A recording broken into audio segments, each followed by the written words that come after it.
Good morning, local ঘরকন্যা নতুন একটা ব্লগে তোমাদের সবাইকে স্বাগত। আর এই দেখো, আরেকজন ভদ্রলোক সকাল থেকে এসে ডেকেই যাচ্ছে।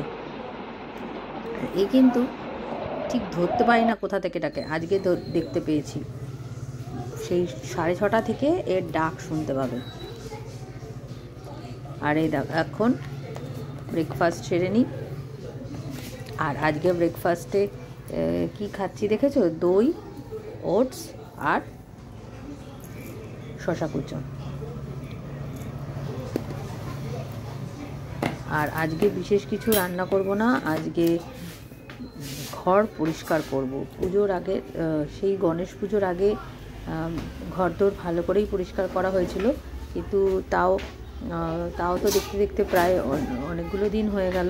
এবারে ঘরদোরগুলো পুজোর আগের ফাইনাল পরিষ্কার করা, ডিপ ক্লিন করা, সেগুলো আজকে সারবো। তা এই দেখো, এখন ওটস আর দই দিয়ে দিলাম, আর এর মধ্যে এই শশাগুলো এইভাবে কুচি কুচি করে দিয়ে দেবো। দিয়ে এইটা বেশ খেয়ে নিলে ব্রেকফাস্টে, তারপরে অনেকটা টাইম কিন্তু সময় কাটাতে হবে। ঘরদোর ঝুলটুল ঝাড়া যা যা বাকি রয়েছে সমস্তটাই আজকে করব। আর পর্দা সেরকম কিছু চেঞ্জ করব না, কারণ এখনও বেশ কটা দিন পুজোর বাকি রয়েছে। তারপরে এই চতুর্থী পঞ্চমীর দিন পর্দাগুলো পাল্টে ফেলবো। এদিকে দেখো, আজকে সকালবেলা কি রান্না করলাম। আজকে সকালে এখন আলু পটলের তরকারি করছি, ডাল করছি আর ভাত করেছি সিম্পল। আর এখন ঝুল ঝাড়া পরিষ্কার। আর এই জায়গাটা টিভির সামনে যতই পরিষ্কার করি এরকম হয়েই যায়। একদিন দুদিন গোছানো থাকে, তারপরে ভীষণ মেসড আপ হয়ে যায়। যাই হোক, এই যে আলমারিটা, এই ছোট আলমারিটা হচ্ছে আমার হাজব্যান্ডের। এই আলমারির মাথায় আমি বাইরে থেকে আসলে আমরা হেলমেটটা, এটা একটু নিচু তো, এখানে এসেই রাখতে সুবিধা হয়। আর মানে এদিক ওদিক রাখলে, সেই খাটের তলায় রাখলে নোংরা হয়ে যায় বা ঝুলটুল হয়ে যায়। আর তার থেকে মানে এটা একটা অভ্যেস হয়ে গেছে, ঘরে ঢুকেই এই জায়গাটার ওপরেই হেলমেটগুলো রেখে দিই। আর এই দেখো, দেয়াল টেয়ালগুলো ভালো করে ঝেড়ে নিচ্ছি। আর এই আলমারিটার মাথার ওপরেও যা যা জিনিস ছিল, কিছু ওই ম্যাগাজিনসগুলো যেগুলো আমি কিনে টিনে আনি, সুখী গৃহকোণ, তারপরে সাপ্তাহিক বর্তমান, এইসব বইগুলো আনি টুকটাক পড়ার জন্য, সেগুলো এনে রেখে দিই, ওপরে রেখে দিই। সেই থাকতে থাকতে না, এগুলো এরকম অনেক দিনই জমে যায়, বেশ কয়েক মাস ধরে জমতে তারপরে একদিন সব নামিয়ে হয় ফেরিওয়ালাকে দিয়ে দিই, না হলে ওই আমাদের যে বৌদি আছে, বৌদি নিয়ে চলে যায়। সব সময় ওরকম করে তো বিক্রি বাটা করা হয় না, বৌদিকে দিয়ে দিই, বৌদির মতন বিক্রি করে নেয়। তা ওই ইয়েগুলো আর আমি চাই না, তাদের একটু বৌদিরও হেল্প হলো আর কি, এইভাবেই চেষ্টা করি।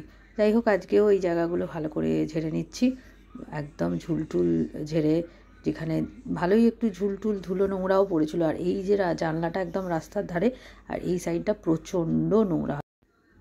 পাটা দেখেছো, আগের থেকে কিন্তু অনেকটা বেটার আছে। কি বলো তোমরা তো ক্যামেরায় দেখেছো, আর কদিন আগেও আমি পাটার জন্য কিভাবে হাঁটছিলাম। এই উঁচু জায়গায় উঠতে একটু অসুবিধা হচ্ছে। যাই হোক, খাটের ওপর উঠে এই জানলার কোনারগুলো, ঝুলটুলগুলো ভালো করে ঝেড়ে নিয়ে এবার ঘরটার পরিষ্কার করে ফেললাম। আর এদিকে দেখেছো কত ধুলো, দেখেছো? আর এই পুরনো বই ফইগুলো সব বাইরে করে দিলাম। আর এই জায়গাটা না, এক এক করে সব জিনিসগুলো নামিয়ে মুছতে বেশ অনেকটা সময় লাগে। এই ছোট ছোট শোপিসগুলো আছে, তারপরে এই ফটো ফ্রেমগুলো, আর এই যে আমাদের ফটো ফ্রেম, এই সমস্তগুলো নামিয়ে একটা করে মুছে রাখা, এটা করতেই বেশ অনেকটা টাইম চলে গেল। আর এখন কিন্তু বেশ অনেকটা বেলা হয়েছে, এবার স্নান করে ভাত টাত খেয়ে নেবো। আর জায়গাটা কেমন লাগছে তোমরা কিন্তু অবশ্যই কমেন্টে জানিও। আমার এই টিভির সামনের এই জায়গাটা পরিষ্কার করার পরে এখন তোমাদের কেমন লাগছে। এবারে স্নান করতে যাই, স্নান টান করে লাঞ্চ করে ফেলি। আর এই গোছানোটাই মোটামুটি ফাইনাল গোছানো হয়ে গেল। আর এরপরে তো পুজো শুরু হয়ে যাবে, দেখতে বেশ অনেকটা দিন হয়ে গেল। আর কালকে হচ্ছে বিশ্বকর্মা পুজো, তা বাড়িতে ছোট করে একটা বিশ্বকর্মা ঠাকুর এনে পুজো করা হয় খুব। তাহলে আজকে এরপরে আর কিছু শ্যুট করিনি।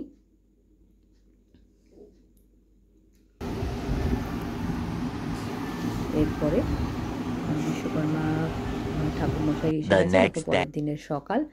আর এই যেখানে গণেশ পুজো হয়েছিল এই জায়গাটাই কিন্তু এই আমাদের যে ড্রয়িং রুমটা, এখানেই বিশ্বকর্মা পুজোটা হচ্ছে।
আর আজকে বিশ্বকর্মা পুজো উপলক্ষে এই যে নিচে যে ছোট্ট দুটো বাচ্চা রয়েছে ওদেরকে খাওয়ার কথা বলা হয়েছিল। আর আজকে দেখে নাও কি মেনু হচ্ছে। এদিকে হচ্ছে পাঁচমিশালি তরকারি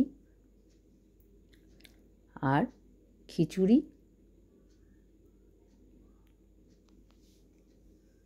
আর এদিকে আছে ভাজা।